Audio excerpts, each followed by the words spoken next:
Welcome to the Outer Realm with Michelle DeRoche and Amelia Pisano. Airing live on the United Public Radio Network, 105.3 FM in New Orleans.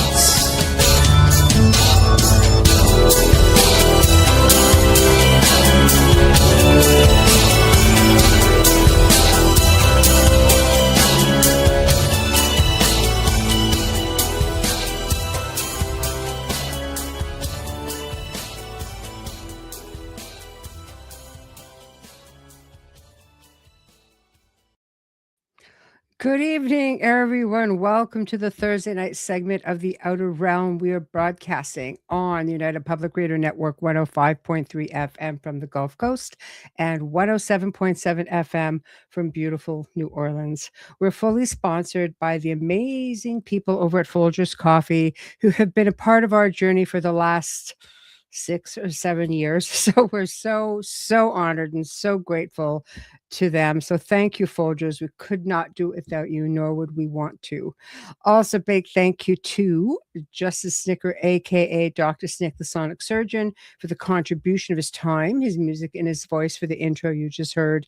He is an award-winning composer of Halloween, horror, sci-fi, and dark wave electronic music, which can be found on all of your favorite music streaming platforms. Also, big thanks to Steve McGinnis, the artist behind our logos here at the show. Check him out on Facebook and Instagram.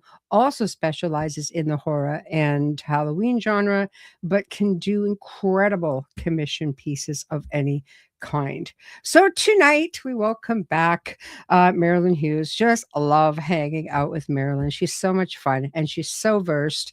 And tonight we're discussing one of her multitude, gazillion books. I'm really not exaggerating. Gotta go to the website. Anyway, The Aliens of the Redemption, the mysterious role of extraterrestrial in salvation history and ancient sacred texts. So get your questions and comments ready. I know you guys always have a whole other world going on in the chat room. Every now and then I catch a glimpse of what's happening. It's you could probably do your own show just with the chat version of the show. But anyway, big thank you. Hello. Just trying to get through everybody. Hello, Dolly. I really always want to break out in song when I say that. Anyway, always happy to see you here. Limited eyes. Oh, these are hard to type. Listen, well, we love you too. Thank you for taking the time. Okay, making down our way. Yay, Folgers. Yes. Yeah, we're very fortunate for Folgers. And okay, who did I miss? Heidi, I think. Hello, Heidi. Hello. And I think, okay, we're getting there. Kathy, hello. Gosh, you guys are just awesome. Thank you. Hello, Michael. All right. Okay, so I think we're good to go. Yeah. Anyway, please remember we are on Roku TV streaming tonight, Rumble, X. We are on 3 different YouTube channels, 2 different Facebook channels. There is a chat room for everything aside from Roku, and I can only do one at a time. They all come in. I'll flash up your comments like I always do, but again, if there's any questions, I'll flag them. And just because you guys see one specific chat, please know that I'm seeing other chats as well. Okay, so thank you very, very much for your patience as always. Without further ado, thank you, Michael. Without further ado, Marilynn Hughes. Woohoo! How are you? Good. How are you? Oh my gosh, a little bit of a cold, but I'm hanging in there. And as long as I can talk, I can always do a show. People are like, but you're sick. Don't you take time off? No. I don't ever take time off. Not if I can help it. So anyway, how are you? I'm doing good. Good. Good. Great to be back here with you and thank you. Rapping and talking and wow. Just hanging out. I love the hanging out. That's awesome. I enjoyed the book. I did. My sick brain was kind of going, how am I going to absorb this?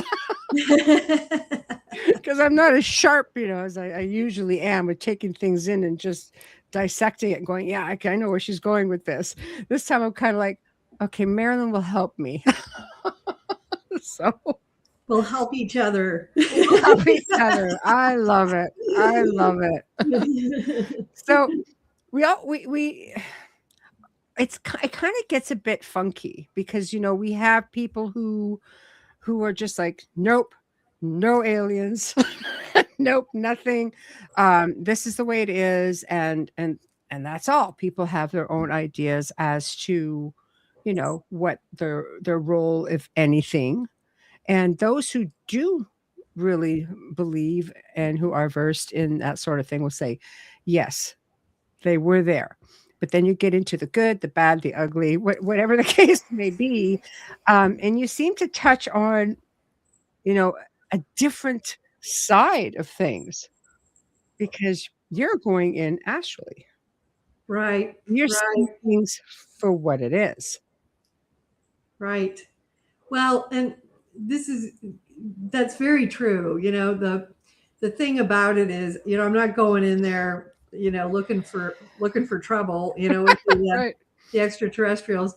And and I'm not looking for extraterrestrials. It's just something where because of the nature of my unique calling, I'm taken in there and shown things that I usually don't expect to see. And this is another one of those lovely adventures. And so the thing that I think can kind of simplify this for people, and this is the book we're talking about, The Aliens of the Redemption. Oh, yeah, here we go. The mysterious role of extraterrestrials in salvation history and ancient sacred texts, is, I think that, one of the quick ways to kind of summarize is that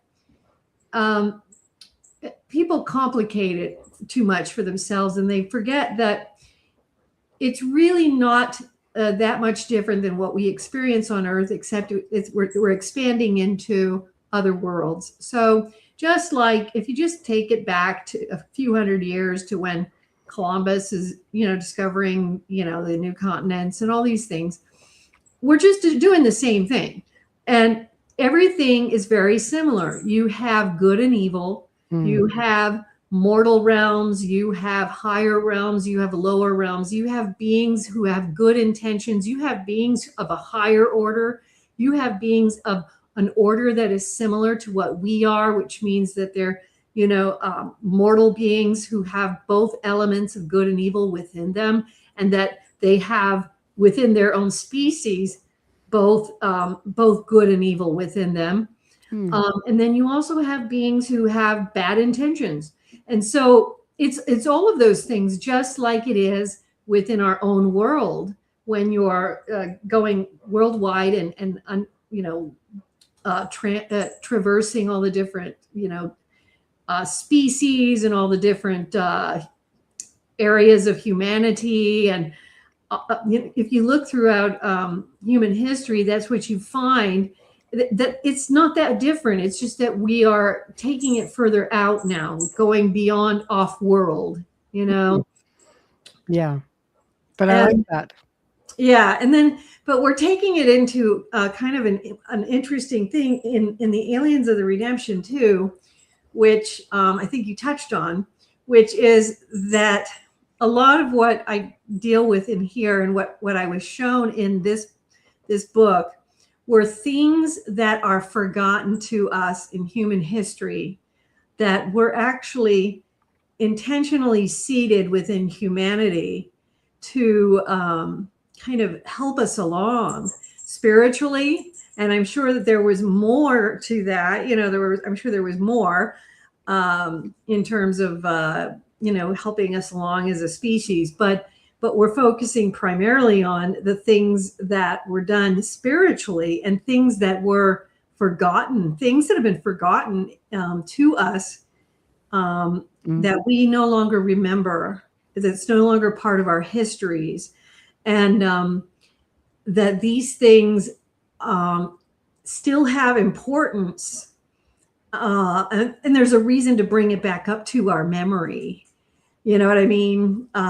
By doing so, it helps us to bring back something of our human history that has a certain thrust of our spiritual understanding of who we are, where we come from, and actually going into some of this deeper spiritual understanding that's kind of important, you know? It is, and it's a lot deeper than people realize on Yes. the grand scheme of things. Yes. Because like, you know, I always say, like, we're not the first kick at the can here. As Right. far as this, you know, this, I won't say generation, but this, you know, creation of humanity. I mean, you know, the planet is considerably older, and there have been many more who have come before us, and some from other Worlds. Yes, exactly. So, Some who have been forgotten, who did great things that have been yes, forgotten to us. yes, absolutely. To us, I thought that's a big cruel joke. Okay, you're coming back. You got to get it right this time, but you don't know, you can't remember anything. You're not gonna be allowed to do that. And it's like, well, how do we know what we have to get right? You figure it out. Okay.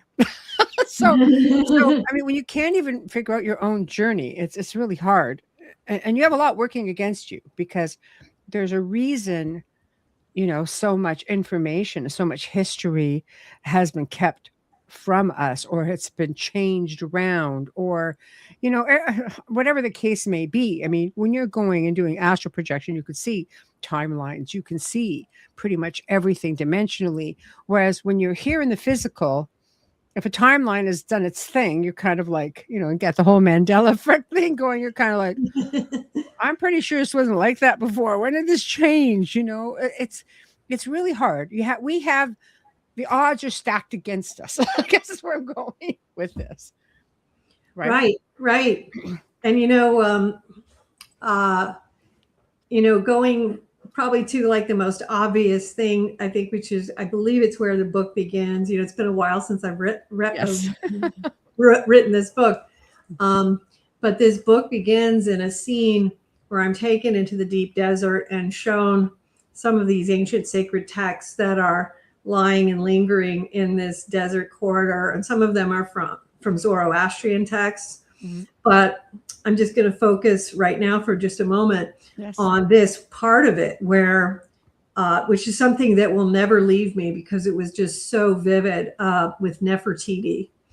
And I'm taken in to see, and I'm seeing this golden field of pyramids, and I see this holy field of something that has been lost to our history. And it's something about a Nefertiti cult. It's something that she brought in that we no longer have in our records anymore. Hi.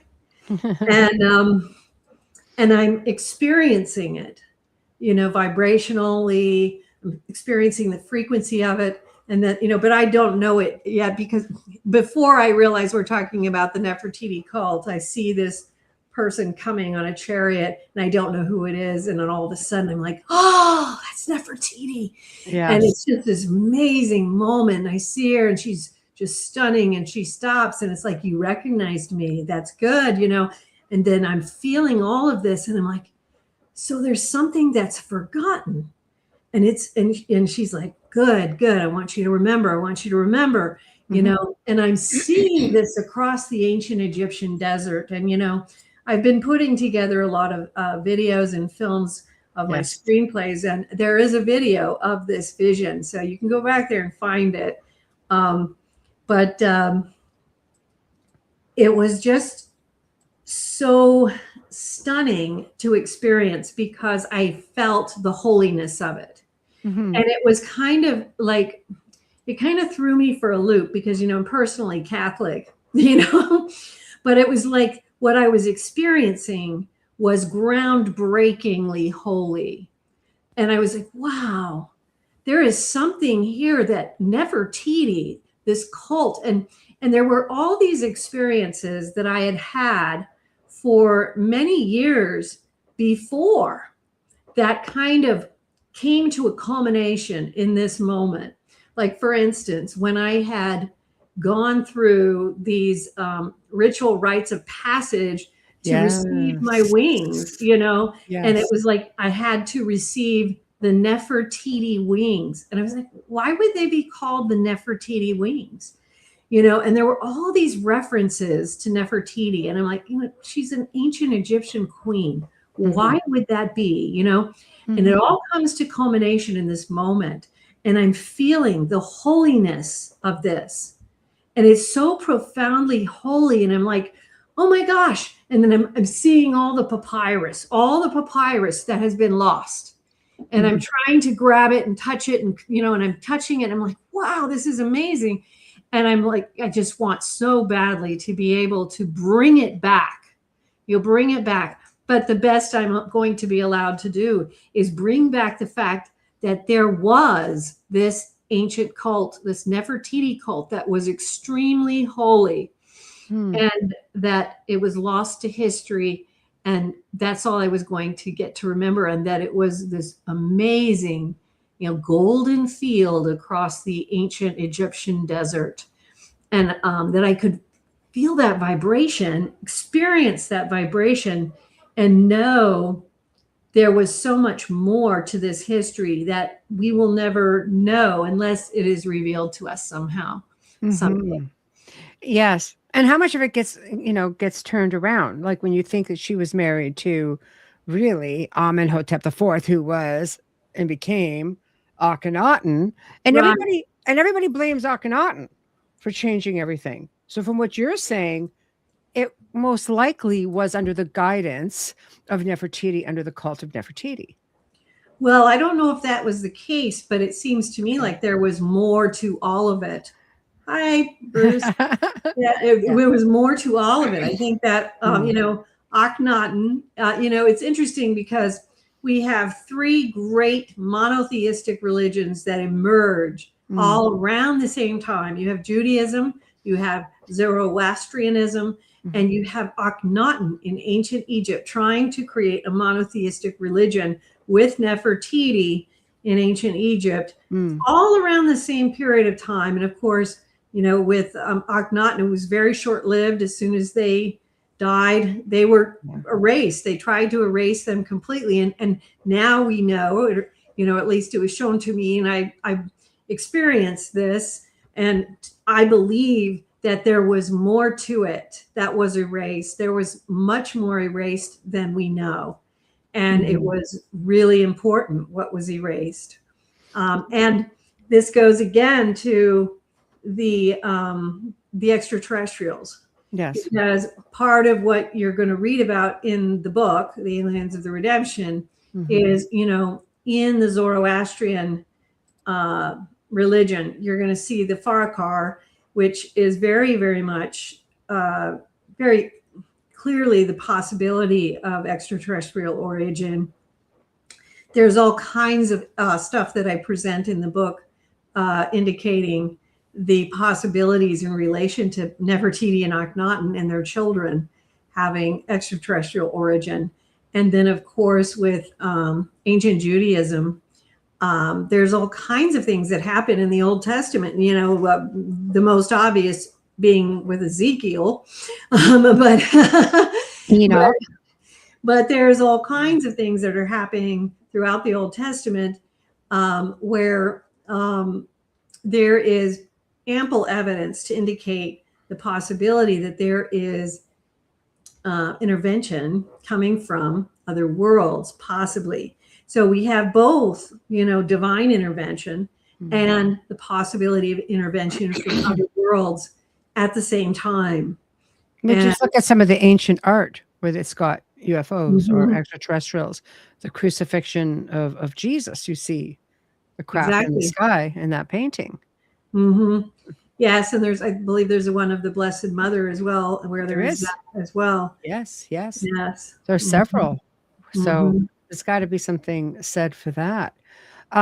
But it's strange because when you know, most people nowadays, and it is because of lost knowledge, but when you say you had this really holy feeling when it comes to Nefertiti and Akhenaten, most people would say, what holy feeling? Right.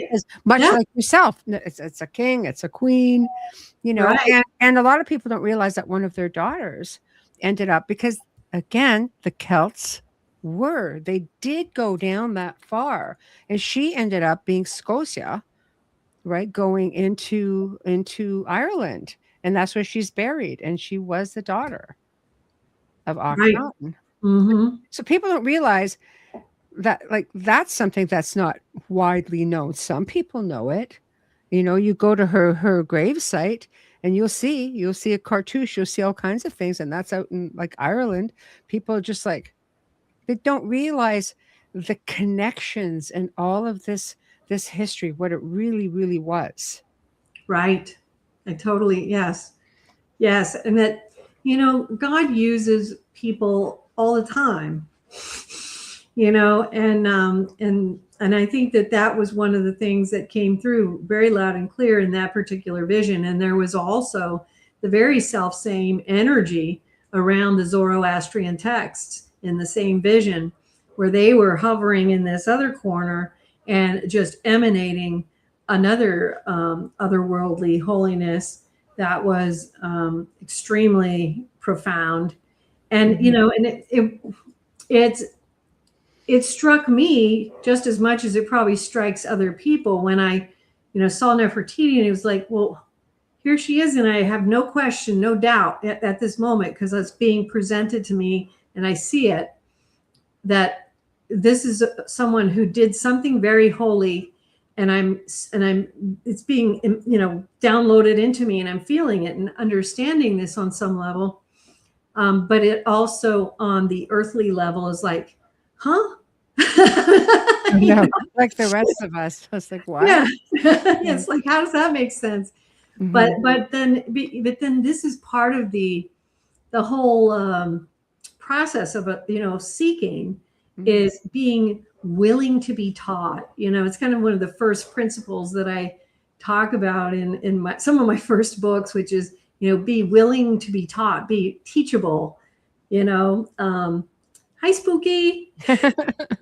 Excellent selection of texts to be reading.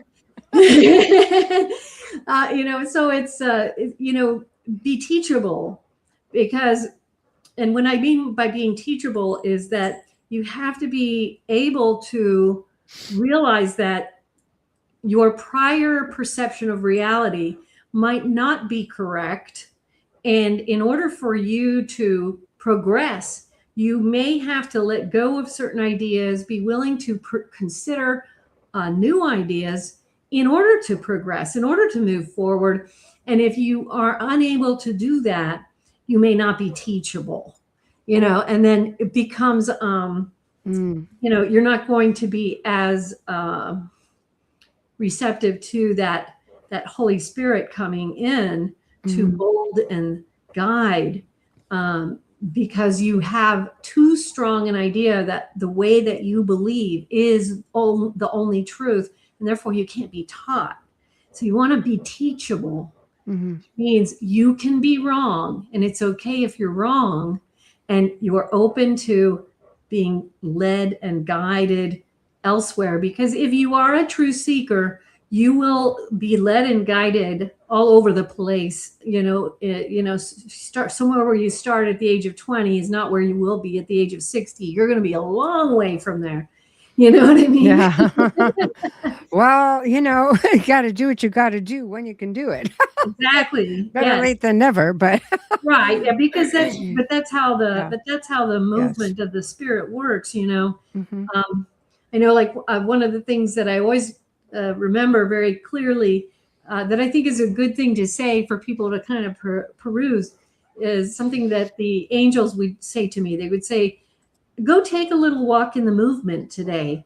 And that's a very important directive. They're talking about stepping into the flow of the Spirit. And that's actually a visible thing in the mystical realm. And that's where we actually learn, where we actually become, where the frequency, the vibration is altered, where things happen. You know what I mean? Hi, Steve. You You know what I'm saying? Yeah. Well, I mean, Makes me wanna walk because in you the get to see it, but you get to see it firsthand. Mhm. I always say you're taking a shortcut, Marilyn, because you're just getting right to the source. Yes. I mean, here it makes it really, really difficult because there is a way that things are, or a Mhm. way that things are accepted. And Mhm. it's really tough to get people to open their mind up to a lot more. I mean, I've had people say things like, "Well, I can talk about ghosts, but aliens are a whole other thing." Like, okay, but even though they really have been around in the grand scheme of things long before, this incarnation, this of all of us, human beings here on the planet in this time, Right. you know. Right. Yes. Mhm. So I don't know. It's all in our ancient lore, and this is what I like about the indigenous. They have oral history. Many ancient cultures had oral history, and maybe that's part of the problem. Because it was oral history, so it's not easily found. Right. Well, and in most of those Native American tribes, they do have the understanding of the star beings and where they came from, Yeah. and their origin stories and, from the star people. And, Hmm. I really personally really appreciated the work of Zechariah Sitchin, and he did such a massive undertaking with, the 12th Planet series and then all of his other work Yeah. where he really did the archaeology. I know that there's a lot of people say whatever they want to say about whether or not he did the right kind of archaeology. I Hmm. personally liked him a lot and felt that he did Yes. amazing work. And and the type of understandings that he brought to us about the possible origins of our human race here, and how we were seeded and how these things came to be, and how they continue. And we do know, and I guess what you're getting at is that there are a lot of people who may not know this, and so they don't necessarily agree to that. But we do know that we have continuing contact with many, many, many, many thousands of people around the world all the time. And that's all part of the same process, because we are being watched by these civilizations. And, even beyond the work I did in this particular book, when I first started having these experiences, these out of body experiences, early on, I started having beautiful experiences with different, extraterrestrial races. And so I learned early on that it was very important to understand that there was this role that they were playing, and as like kind of overseers over us, over our evolution. There were also some troublemakers, and Mhm. it's like everything. You got both, you got everything. But there's all these different you know races. There's all these different civilizations, many of Mhm. whom are much further advanced than we are. And that's part of the reason that they are involved, Yes. with helping, Mhm. to try to try to help with the evolution of our particular species and humanity in our world. I was taken to the galactic councils. And so this is like something that is not new. It's like as old as time itself. It's probably as old as Earth itself. You know what I mean? It's old as the very first seeding of our planet Mhm. Earth. You know what I mean? It probably Yes, goes yes. all the way back. Mm. And I think it also is helpful for people to consider. It's not like we're talking about one type of extraterrestrial. We're actually talking about many, many different worlds, So we're talking about many different types of beings, like, many people talk about the grays and stuff, but we're also talking about Pleiadians. We're talking about Alpha Centaurians. We're talking about different races that I've experienced who don't tell me where they're from, but they're from worlds that are so far beyond us. They're just beautiful and unbelievably, if I had the chance or the opportunity to go there in a flash, I would take it, Right. They're just that where but I don't qualify because, you have to have a certain level of evolution you have to be in a space. They're just so beyond us. The worlds that they have created are so evolved into love and light, but beyond that, even just saying that sounds so, like, it sounds cliche, but realistically, yes. it's very much a thing. You should see me when I'm road raging. I'll be blah, blah, blah, and I'll go love and light. I'm passing that stuff around after I'm griping, but it's like, it's either that or you just get agitated. So in my head, I'm just like, love and light, love and light. So it's cliche, but I think that is what. Do you think? Because I'm of the mind where they really are trying to project that this is our evolution, the pathway to opening the door to our evolution is having this awakening, spirituality, having this intense, love and within us, being able to embrace our abilities. Like we weren't just put here, like dropped here and said, fend for yourself. Like, Right. It was built into us and somehow it was conditioned out of us. Yes. And it has become so cliche that it's like when you try to say, these worlds of love and light, it just sounds, it doesn't explain what it is. And when you're there, it's just so wonderful there. But you have to qualify, and we don't. That's why we're here, and yeah. and they're trying to help us to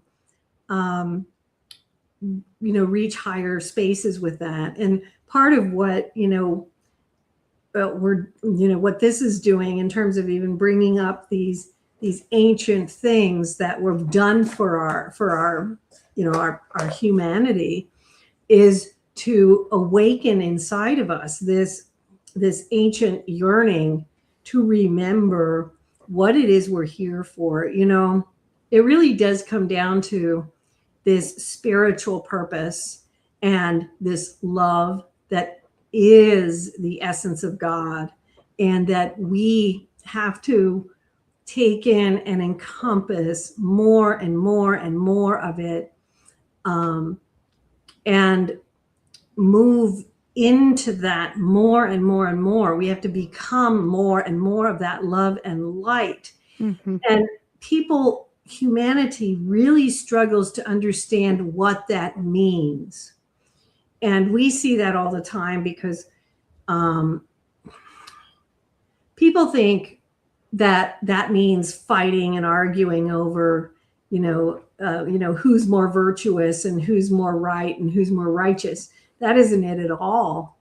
They're completely doing something else, and so we're struggling all the time with these ideas of wanting to be better or more than our brother and our sister, when in reality, what it is that we're striving for is to be equal to one another, and in the sense of loving one another. And this love has to come to us. It only comes from one place, and that is God, because God is love. He is that love, and that is an energy, and we have to bring that within ourselves. And when and as we do, that actually transforms our understanding. It transforms who and what we are. It transforms our vibration, our frequency, and it changes everything inside. We begin to have more of an internal reckoning, I guess you'd say. We begin to realize there is a state of being that also sounds cliche, but yeah, very true, Kathy, who says unconditional love and light within ourselves. Mm-hmm. Yes, it's so true.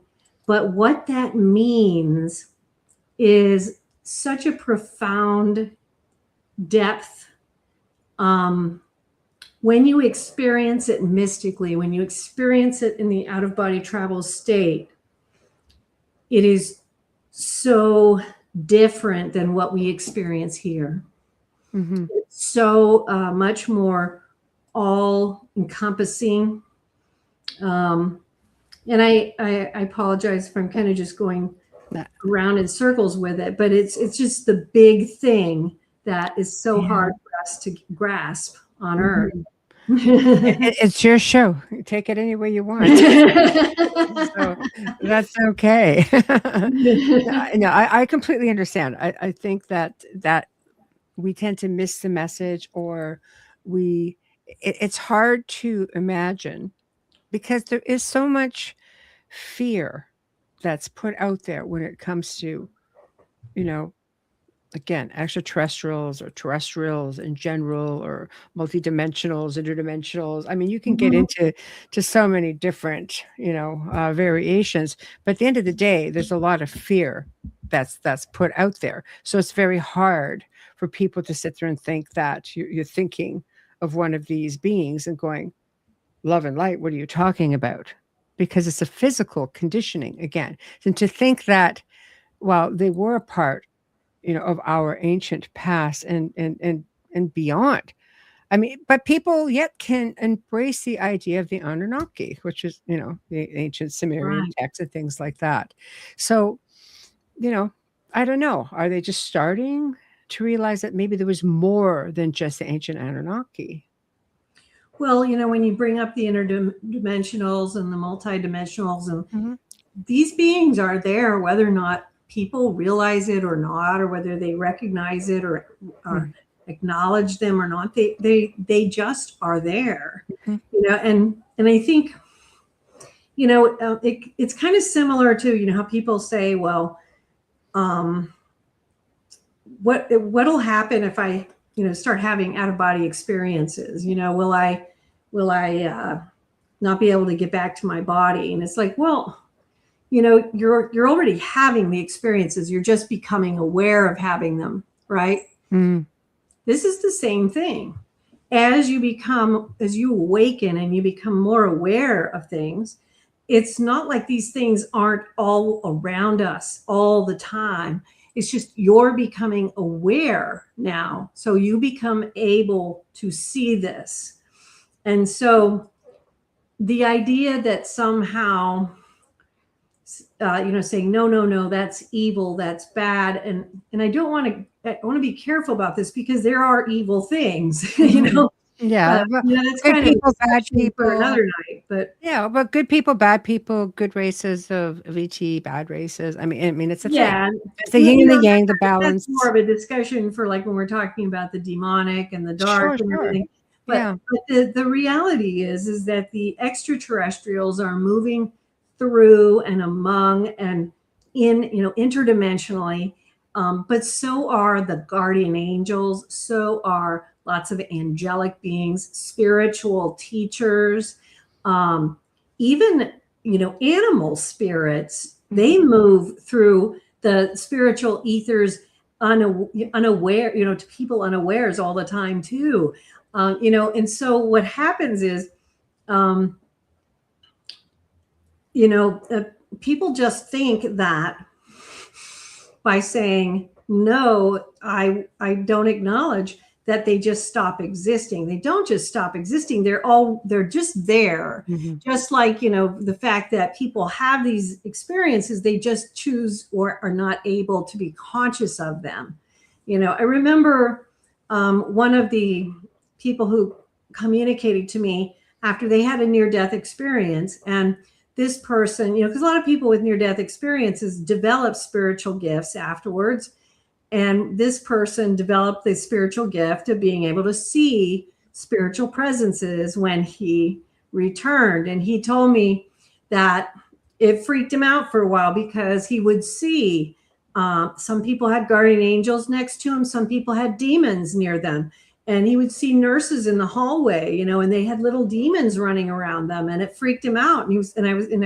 So we had these conversations, and I was like, well, this is important for you to realize. They were already there. You just became aware that these principalities and powers, and these were more of the lower grade, not the actual principalities and powers, which are higher level, but these types of beings, both of the persuasion of good and evil, are around people all the time. But now you see it, and so now you have this gift. And now because it's been given to you as a gift, you want to cultivate it so that you can learn to use this gift in a good way. So when we're talking about the aliens and the extraterrestrials, in becoming aware of them, what we want to do is the same thing. There are, for instance, like in this particular book, The Aliens of the Redemption, the purpose of most of this book is about, these ancient things that have been forgotten. And so these are things that we are like just bringing back to our memory to give us kind of like sacred memory back to our spirit. But there are also other things, I've written other books about, I've written other books like in the Mystic Knowledge series about extraterrestrial experiences I've had. But I also have a book that specifically lays out, all the different extraterrestrial races I've seen, who they are, what they are. And there's another one where I lay out the hierarchies really clearly, and I think I did that a little bit in the Aliens of Redemption. You did the whole angelic hierarchy. Okay, yeah. Which was great. Yeah, it was interesting. Yeah. So it's a lot more than you think.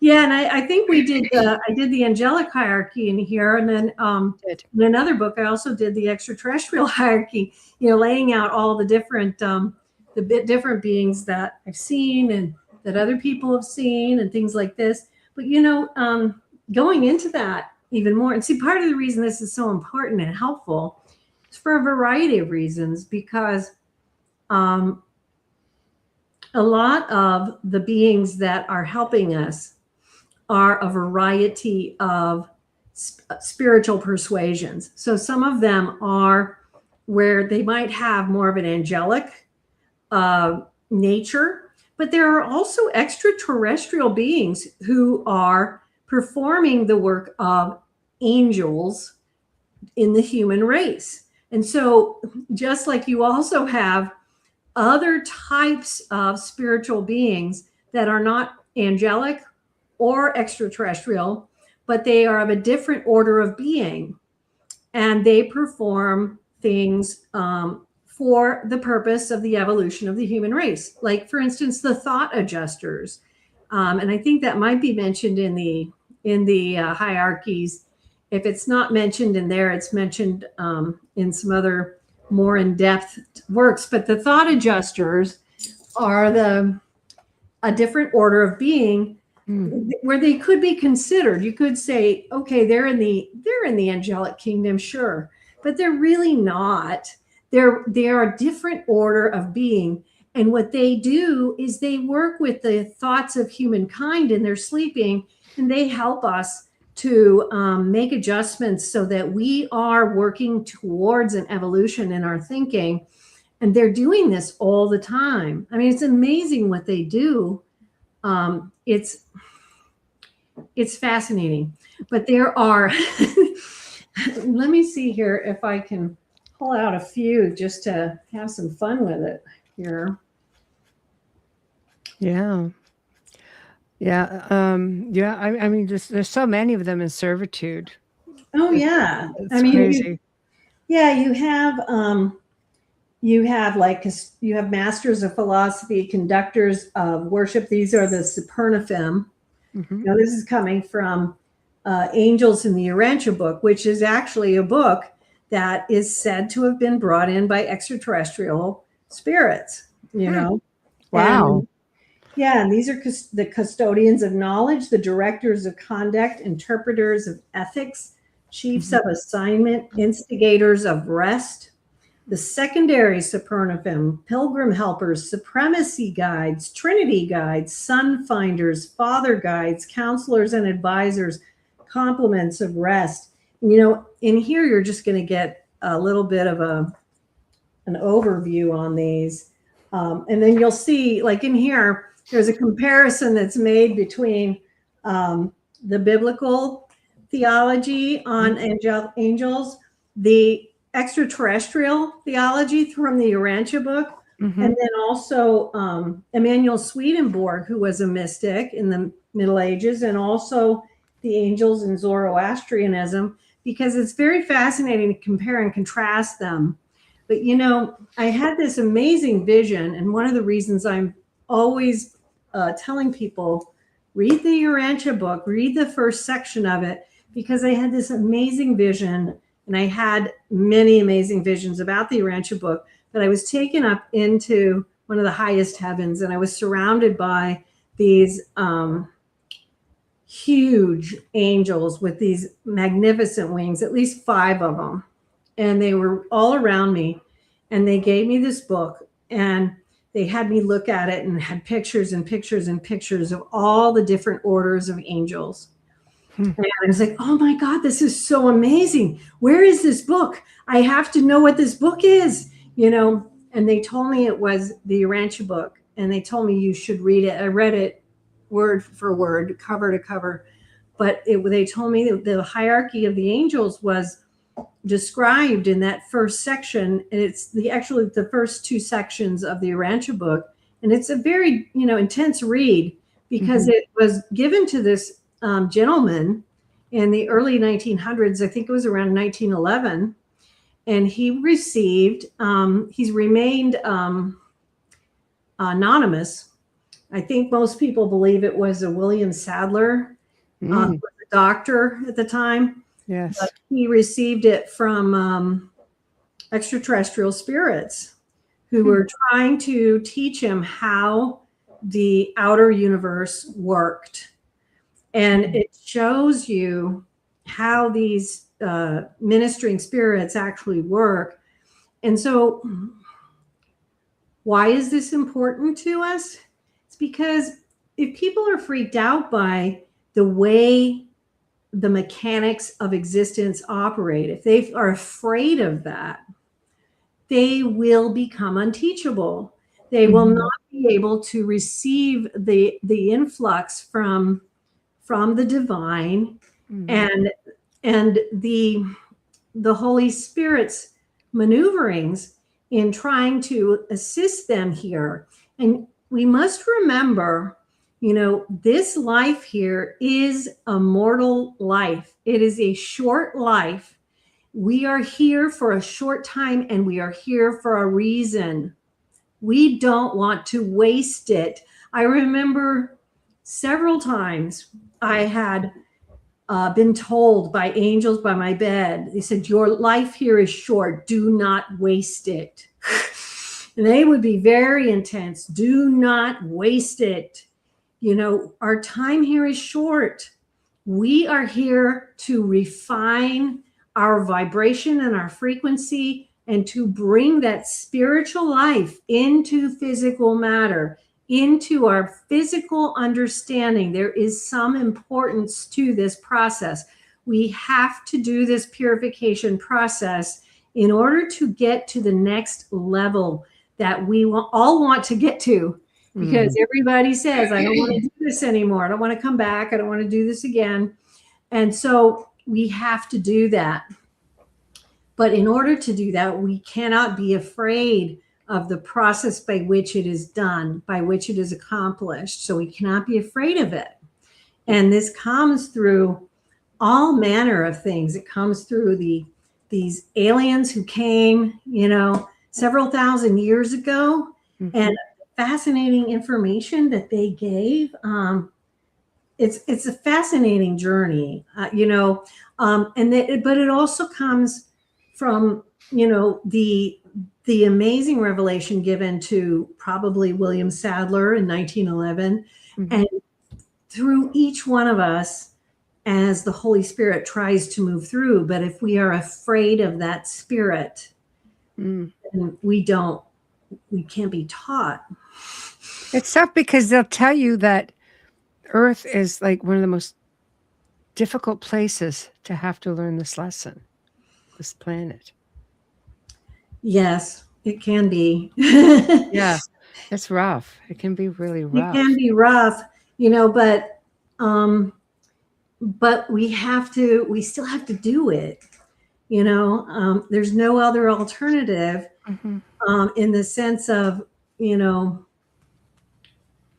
if there might be other alternatives, but from what we have to learn these things, we have to become these things. And so many of us waste so much time here, and we don't have a lot of time here. And then we have to start all over again. And we don't want to do that, right? Nobody. Everybody's saying we don't want to come back. Yeah, we don't want to come back. But and you even make mention of Billy Meyer. Oh, yeah. I thought that was great. Yeah. Yeah, we got Billy Meyer. I mean, I had such a fascinating journey writing this book. Yes. Yeah, because Billy, I mean, he's a really well-known Palladian experiencer or contactee. Right. And he basically, according to your book, because I'll just quote your book, he states that this was one of the most subtle manners in which the aliens were involved within the redemption processes within the earth and the training up and bringing into incarnation of souls into earthly life to fulfill higher purpose to aid in the purification of souls and their instruction. Yeah. That's pretty major. Yes, exactly. It's funny because we don't realize how much we're all saying the same thing. You know what I mean? Just different ways. I know. Yeah, slightly different ways, but we're all kind of getting the same thing. And it's just so fascinating. Yeah. And so Billy's in there, and and I think it's just so fascinating too, because we did talk about how we started back with Zarathustra and Nefertiti and of course Judaism, but one of the things that I found fascinating was reading the Pahlavi texts. I don't know if I wrote much about the Pahlavi texts in here, but I read a lot about the Pahlavi texts, which are ancient Zoroastrian texts. And when you look at those Pahlavi texts, which are, a lot of them are these interesting, visionary texts of souls as they're going through the afterlife process, and they're going through it, and they're talking about their, it's kind of Egyptian-like almost, except it's more Christian sounding, where they're having their souls weighed and they're figuring out what they need to do different and all these things. It's just fascinating stuff. The Pahlavi texts are like about 5 volumes, and it's very intensive stuff. And you realize this stuff is at the beginning, the dawn of civilization. And it's not changed. It's the same. We're doing the same thing. It's the same thing. Even when you look at the writings of, and I wrote a couple books last year, again on the wisdom of Hermes Trismegistus, who again was also at the dawn of time. It's the same message. The mystics touch into the very same God, the very same source, and they're all talking the same. When whether it's when you're reading the writings of a Sufi mystic, a Christian mystic, a Kabbalistic mystic, or an ancient Zarathustran Pavlovi text, if you don't know which religion it comes from, or if you block out, the specific things that identify it, like Ahura Mazda, which is, the Zoroastrian name for God, you would not know. You would think, you'd be like, wow, is this Christian or is this Jewish? What is this? It's very interesting how they're all speaking to this same source, and they're doing the same thing today. Near-death experiencers today are doing the same thing. Yes. Yeah. And and so I find it interesting that that people are nervous about the extraterrestrials, because I guess I would just say, that some of my favorite experiences have been with them.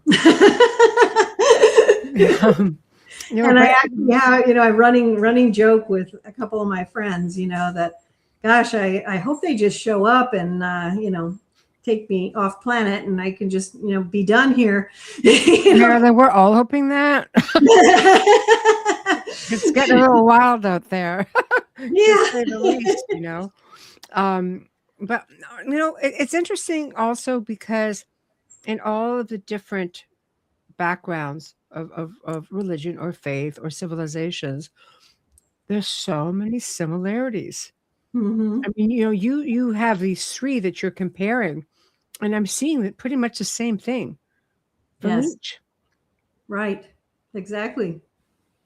Yeah. So we're not all so different. Right. Yeah. I'm curious, what did you like? What did you pull out of it reading that book when you were reading it? What struck you? We are one. Yeah. It's that simple. We are one. And they're really, it's a whole lot of information.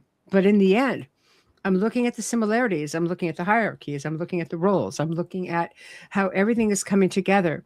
But in the end, we are one. Yeah. I am. Like, it's just all encompassing. And I think it's because, we've just been so divided with respect to it's the nature of the beast. I mean, this is planet Earth. We all have different backgrounds. We have different upbringings. We have different faiths. We have different, like, everything is different. It's like when you're a kid and you have competition, which creates division. The kid that wins, the kid that doesn't win, the kid that never wins, the kid that always wins. Like, you know what I mean? The division is introduced to us from a very, very early age. And when you really get into the whole meat and potatoes, as I say, in reading your book, you realize, no, it's just all encompassing. It's all one. Mm-hmm. Yep. So I don't know. I liked it. It was refreshing just to see that you can go back so far and find, because you do dig and you do find everything. And it's just like, I'm reading all of this. In fact, at one point I'm further down, I'm going, did I not just read this? How did this happen? And I realize it's because it's so similar. Yeah, it seems like it's the same thing, but it's actually a different text from someone else, right? Yeah. Yes. Yeah. But it was just like, oh my God! All right, so it is different. Oh, kind of. But I really liked it, and I really liked, when you started getting into, like, again, talking about similarities with the Talmud of Emmanuel. Yes. Like, boy, was I seeing some, like, similarities there. Yep. Right. So that was interesting. And then you get into the three heavens. I'm like, what? 3 heavens? We're all fighting for one. And going to the different gates and things like that. So it was all really fascinating. Yeah. Yeah. Well, that's good. Yeah. So people, there are 3 heavens. Well, and according to Judaism, there's 7 levels of heaven. So, Yes. I mean, there's all kinds of fun things, to to consider. Yeah. The curiosity too is with going back into the Talmud of Emmanuel, and again the similarities, right? And again, I think Billy Meyer actually found, or you quoted something about founding scrolls. Yeah, Billy Meyer was behind the Talmud of Emmanuel. Okay. Someone in you think it might have been Billy Meyer who found it, or someone in his organization found it. Mm-hmm. Yes. And so what in the Talmud of Emmanuel were you intrigued with?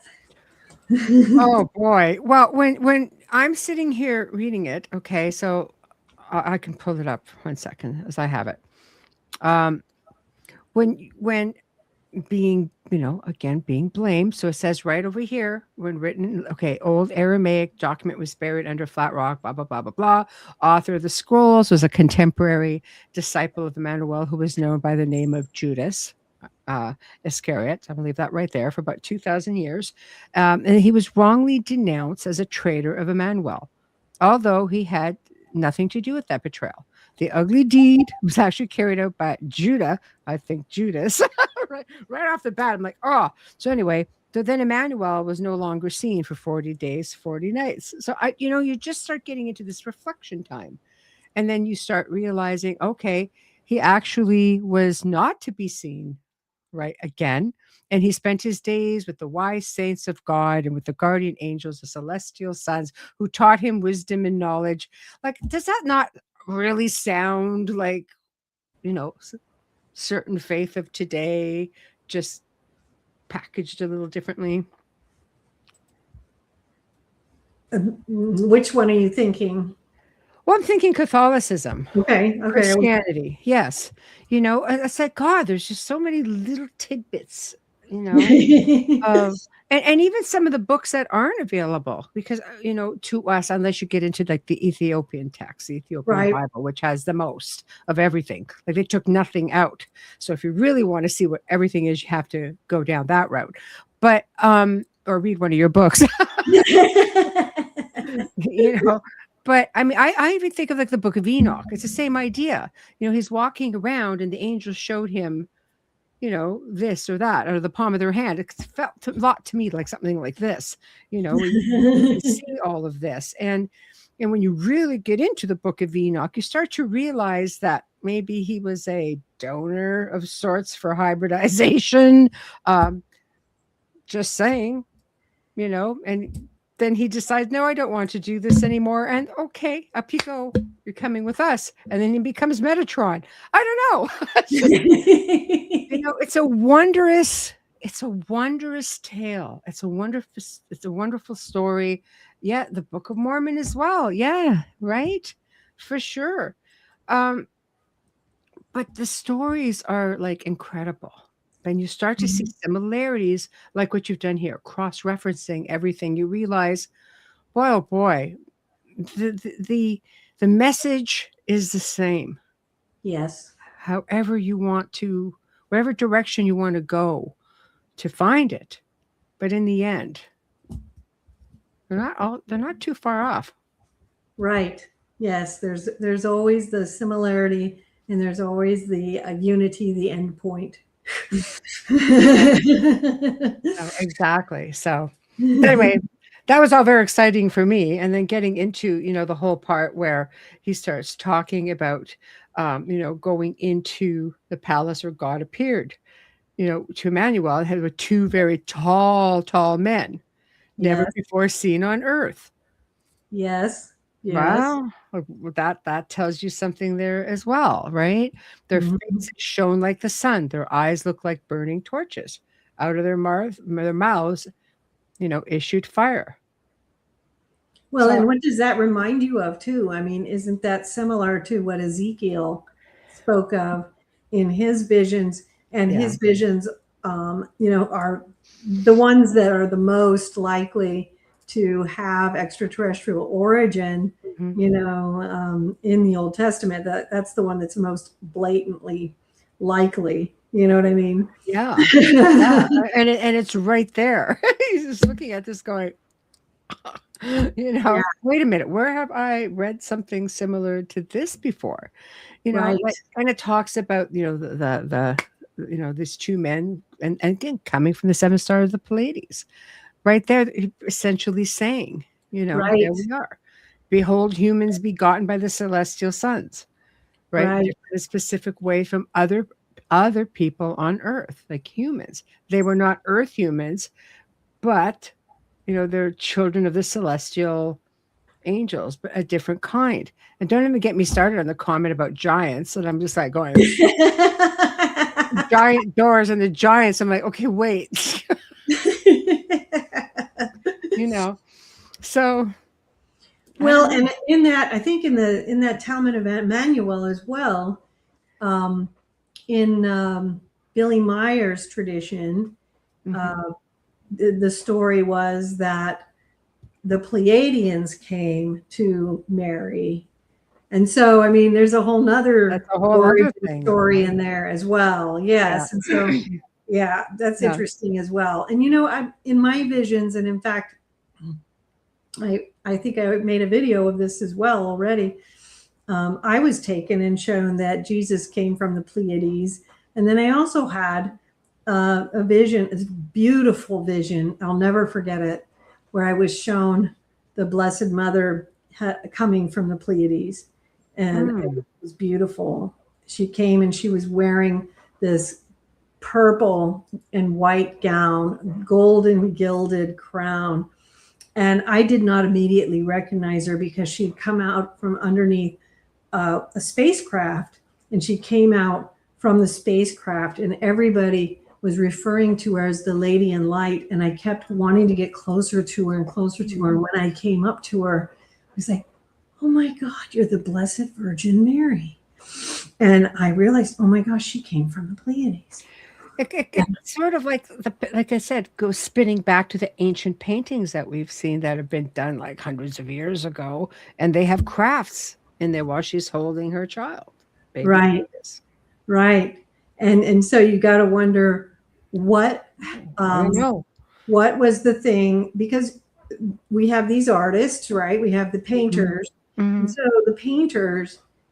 I can only guess that the painters probably received some type of revelatory experience that, you know, drew them to do those paintings in that way, or they had a vision, or they heard something from some, you know, or text or something that, you know, because a lot of times in those painters, you know, they're reflecting something that they have either been told or that they have read in the text, or that is, you know, word of mouth, the oral tradition, or, you know, artists are very often people who receive.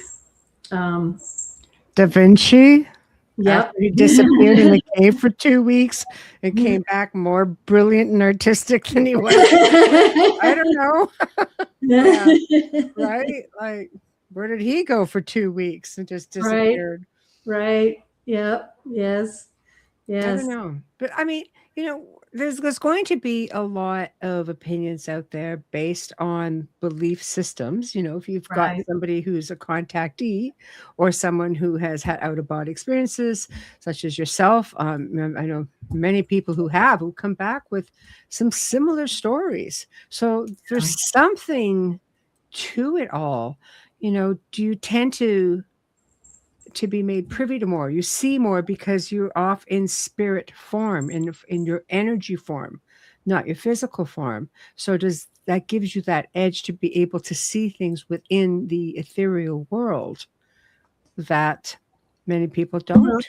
Well, and a lot of times you're given the opportunity to see things in its energetic truth, so to speak. And so like seeing those things about, you know, like the origin, and all I can do really is say, like, I can't say what the truth of it is in terms of like when I was shown that Jesus came from the Pleiades, or I can only share what I saw, and I can't, Mhm. you know, I'm not It's your personal experience. personal experience, exactly, and I'm not disputing any Yes. of the teachings of the church. Good. And it's important that I say that, because I'm not. Sure. It's just a personal experience. But at the Oh, you're same, one of the more spiritual, like godly people that I know.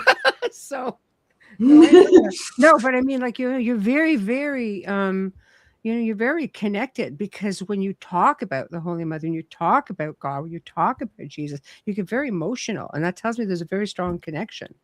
Oh, thank you. That's very sweet. Oh, you're welcome. Well, the other part of it too, I think that's important, and is something I did have a couple of visions about, was the importance of the balance, which is that it's not what I was shown. It's not like Zechariah Sitchin kind of went one direction where, okay, so everything was extraterrestrials, and it's like, no, that wasn't it either. Mm-hmm. There was a combination of these things in the Old Testament and the New Testaments. There was real experiences that people had with God, along with these extraterrestrial encounters that were going on with civilization and human beings. And so it was both. And so I think that sometimes what happens is people try to make it one or the other.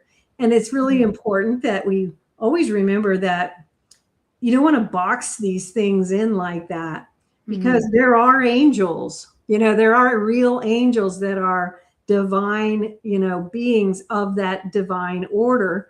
And there are extraterrestrials who are extraterrestrials, and they are of that type of creation. And there's all sorts of other, amazing things, and so it's important not to get, try to box it in and, if Ezekiel was seeing something that was extraterrestrial, then all of it must be. And that's kind of something that you'll see like in Zechariah Sitchin's work, where he tried to make everything extraterrestrial. And it wasn't. It was, there was both. And that's kind of the way it is in our lives as well. And I definitely experienced that in my experiences, that there's these beautiful, divine, holy things, as well as these beautiful, divine, holy, extraterrestrial experiences. Hey, and and I've also had experiences with extraterrestrials that were, where I was warned about other kinds of extraterrestrials that were not divine and holy. And be careful of these ones, because there are ones that are not the divine and holy kinds. So, you have that too. And so I think it's important to realize that there's a mix of cosmology going on, for sure. I think we also need to realize that our Creator would not have just limited. I mean, if you create a universe, you're not going to create just little old us on just little old planet Earth. Right, exactly. And it's so much more. Our creator is very creative. He's a busy guy. If you just look at what he's created, just in our world. Yes. Oh, bless you. Thank you. Hold on, I'm going to do it again. I think maybe not. But if you just think about what he's created just on our planet, in terms of how many species and just the creativity of our God on this planet, and to think that this is, think about that in terms of then what you're going to see in the spiritual world, and then just multiply that by about 1 million or more, because that's what people are kind of missing, I think, is our Creator is extremely creative. on different levels. I mean, this is what I try to explain to people who just like, well, I don't believe in extraterrestrials. I'm just like, well, so you're limiting. You're saying that our Creator is just limited in his abilities and does not go past this planet, this rock that we sit on, essentially. And then they think about it. I'm just like, no. I mean, the Almighty, the all-knowing, the all-everything is not going to limit himself to the kids who can't play nice in the sandbox, and he's got a whole hierarchy of beings trying to teach us. It's just, there's more. There's the teachers too. I'll just say this again. I've said it a lot, so I hope I'm not being repetitive. But go crazy.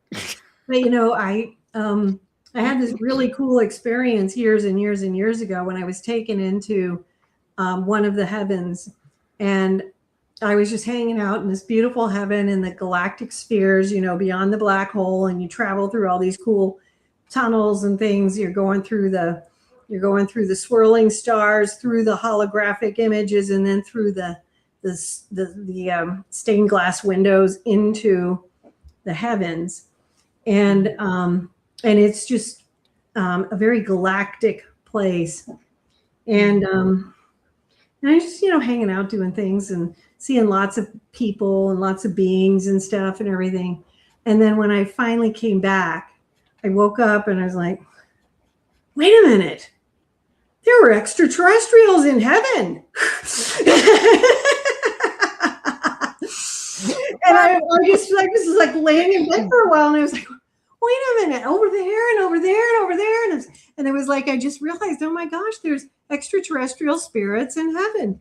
There was people, there was just, it was all the people of Earth and all the people of the universe.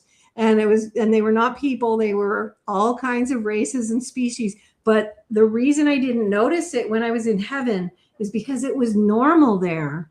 And so when I came back, I was immediately like, oh, wait a minute, because it was so normal when you're there, because that's the way it is there.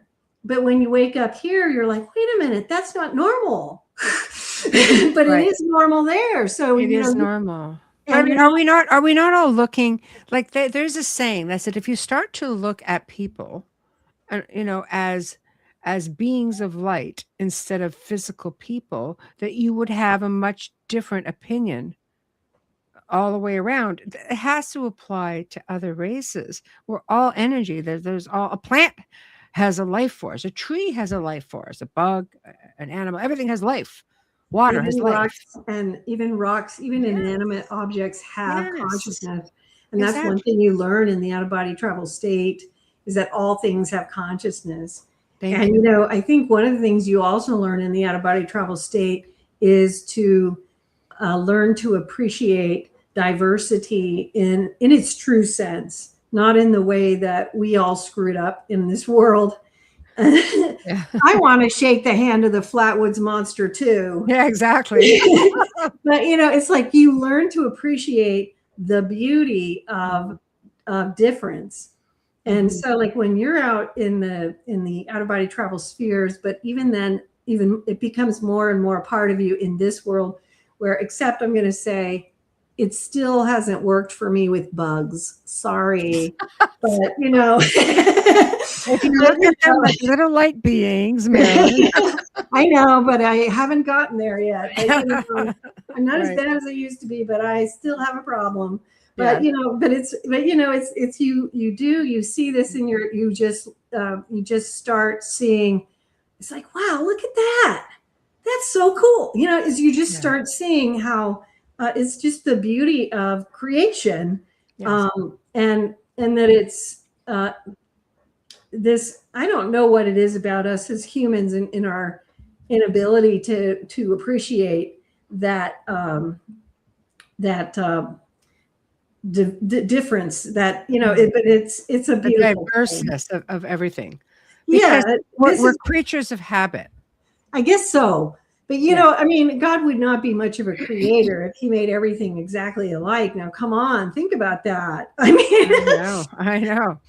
Look at all the beautiful creatures that God has created on earth, and then think about what he could do with all the species of extraterrestrial life in the universe, and think how cool that is. I think it's outstanding. You're right. We are too self-focused. You're absolutely right. We are full of ourselves, and it makes us not able to see or appreciate the vastness of life itself, you know, life itself. And so, but there is something that happens to us in the out-of-body travel state when we just start seeing how everything is imbued with the force of consciousness. So, you know, all life is filled with life, but everything is consciousness. You're right, Wayne. We are too absorbed with the material world. And and having out-of-body experience, you're not in a physical anymore. No, you're not. And you become, you know, it's interesting because in the out-of-body experience, you know, you leave your body, and usually there's something that you're being drawn towards, and you put that focus and that attention. You want to see it. You want to see everything about it. You want to remember it. And so your attention is, and your focus is you start training it from the very beginning. You're training, you're disciplining your focus and your attention to observe things of a spiritual nature from the very beginning. And then as you continue doing it, that's what you're doing. You're learning to train yourself to see the spiritual that's hidden behind, you know, to look for those things rather than the mundane.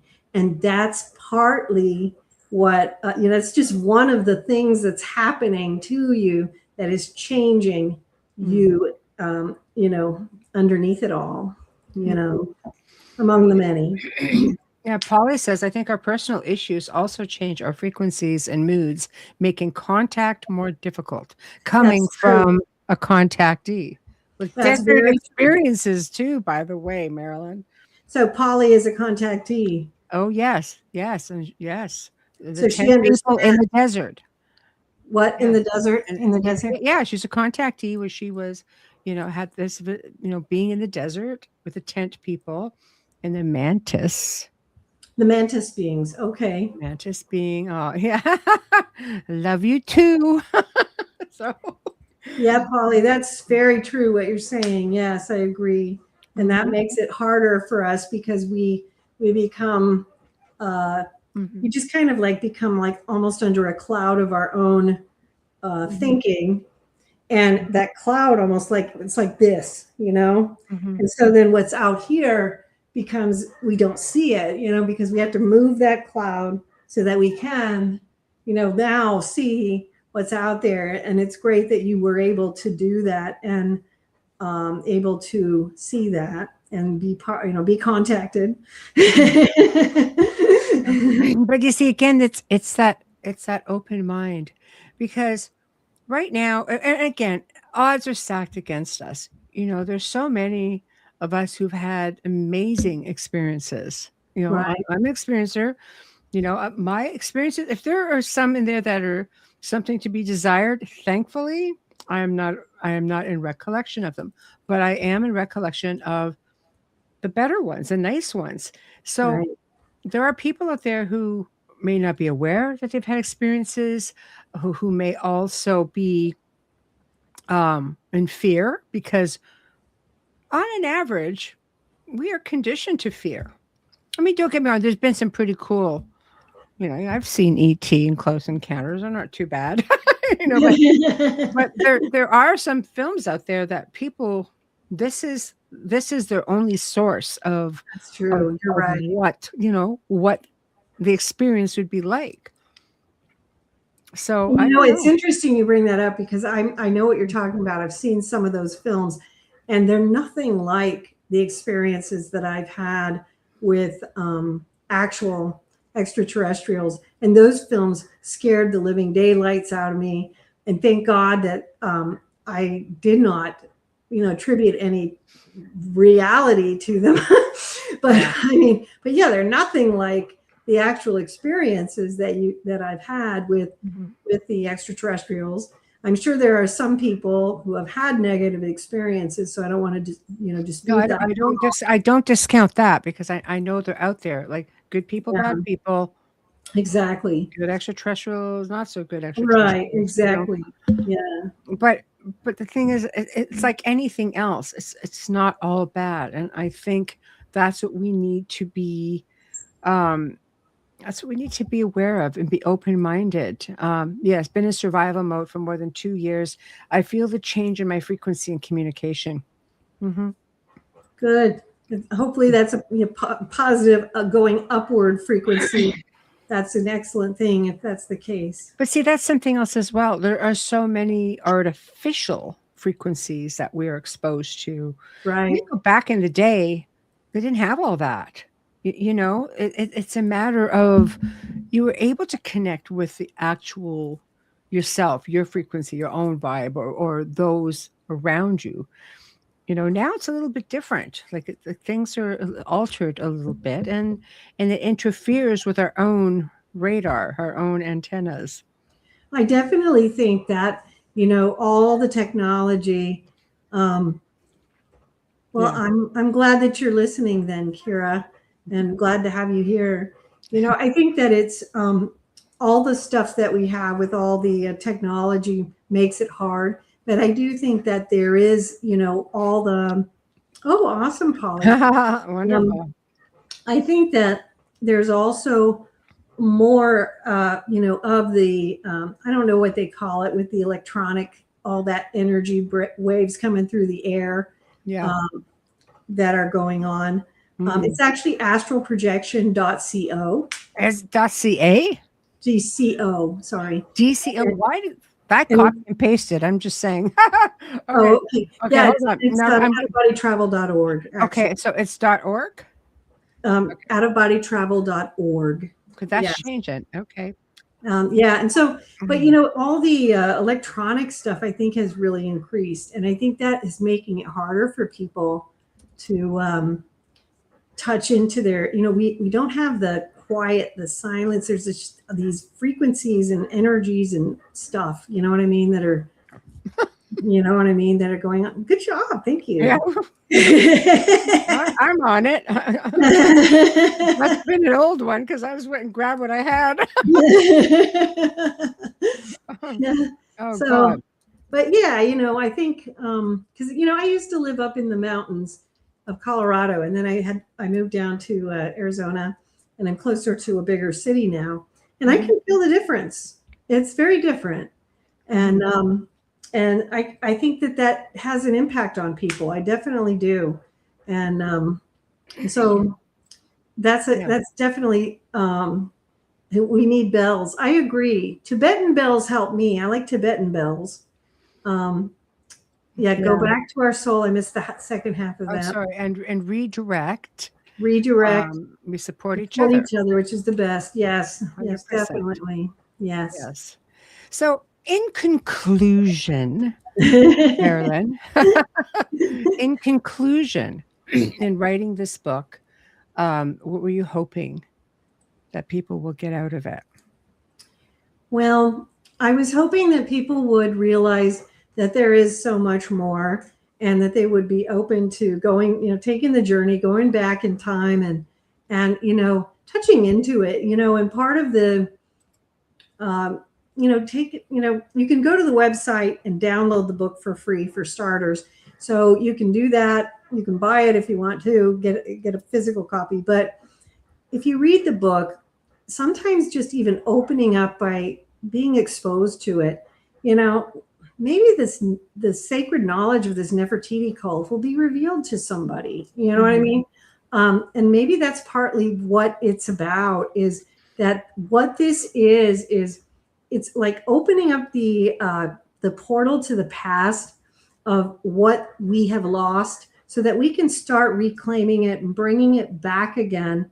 And this is part of reclaiming our secret history, reclaiming our spiritual history, and also putting back together, the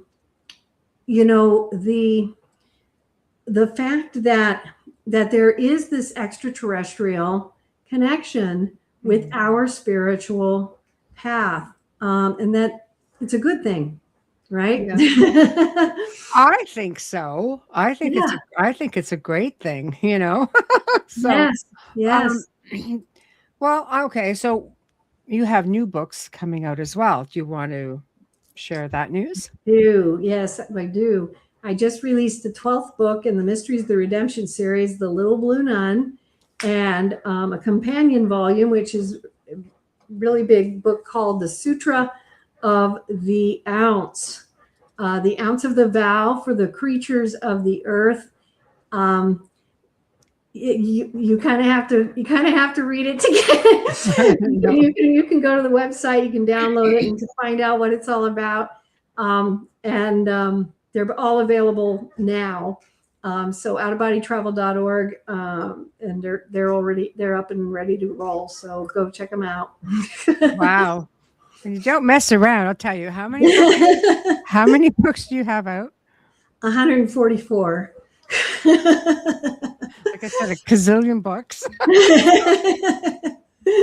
Yeah, but you say that it's just like 144, but they are very detailed books. I mean, there are so many references, there are photos, there are comparisons, there are indexes and chapters with indexes. It's just like it's incredible, the work that you do. Thank you very much. Yeah, the sutra, I'm very excited about the Sutra of the Ounce. Yes. It's very different from anything else I've ever done. If you don't mind, I'll just tell you a little bit. No, go crazy. Yeah. So I was taken to this mystical scriptorium in the out-of-body travel spheres, and this text with this unique name was dropped in my lap, and then the contents of it were floating in the ethers, and I was told to inhale them.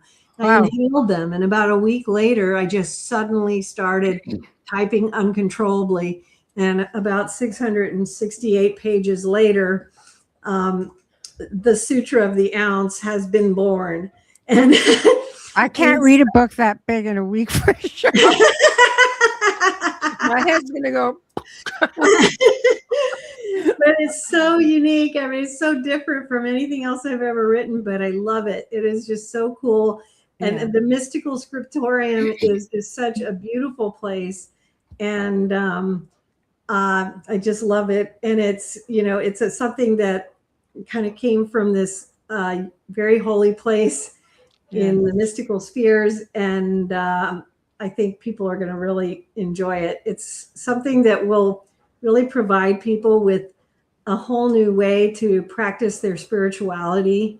That I presented it to a few of my friends, and they were all like, wow, everyone's like, when they first hear the name, they're like, huh? And then they read the first couple of chapters and they're like, wow. They're like, isn't that amazing? That what the book that's this big, it's like, stop it, Marilynn. We're never gonna leave the house.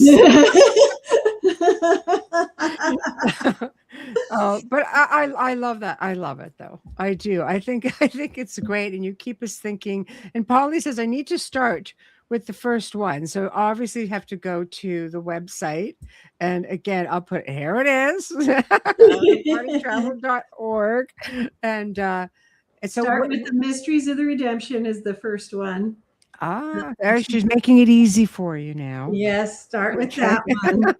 And feel free to pop me an email if you need any guidance on what to read from next or whatever, or if you have questions. So that's Marilynn Hughes at outofbodytravel.org, and it's on the website too. So you can always email me with any questions. So there you go. Yeah. Keep it easy.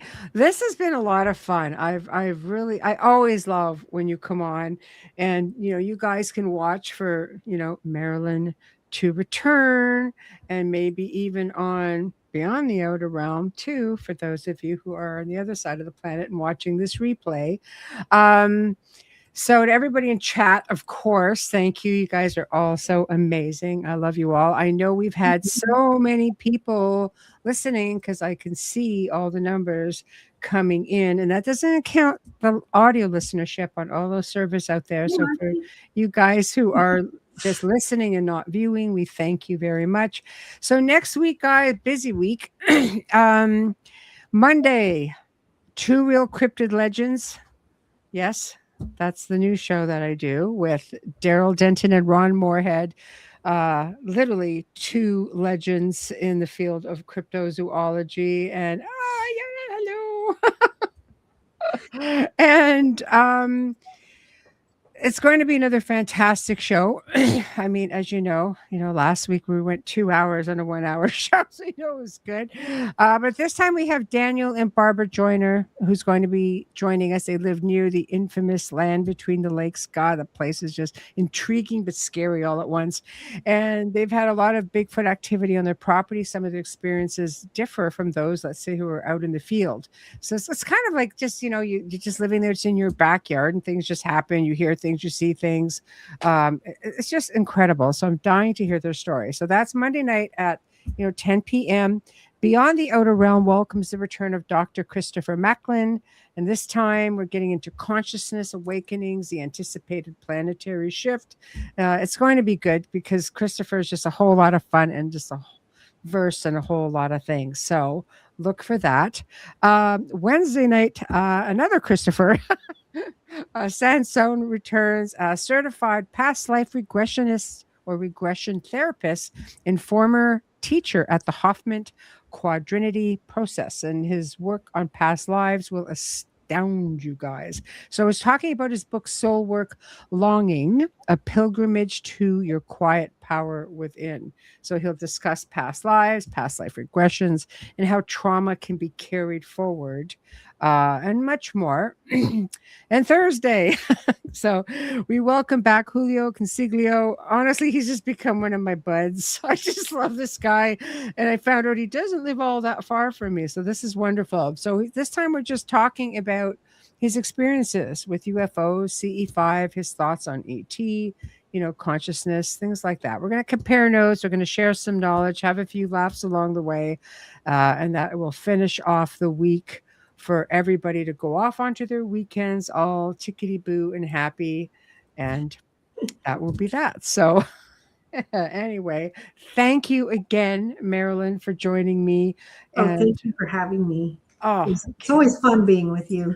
Thank you. Well, you're welcome to come on anytime you like. I'll always try to be entertaining. So, anyway, everybody have a terrific weekend, and make sure you catch all of our lineups tomorrow, starting with Ethereal Encounters. Then we've got Father Sean's Paranormal Ministry. We have Spirit Switchboard, the Church of Mavis, and we get into news on the flip side, and it goes on and on and on. Lots of everything for everyone. So thank you all. Good night and have a great weekend. Bye now.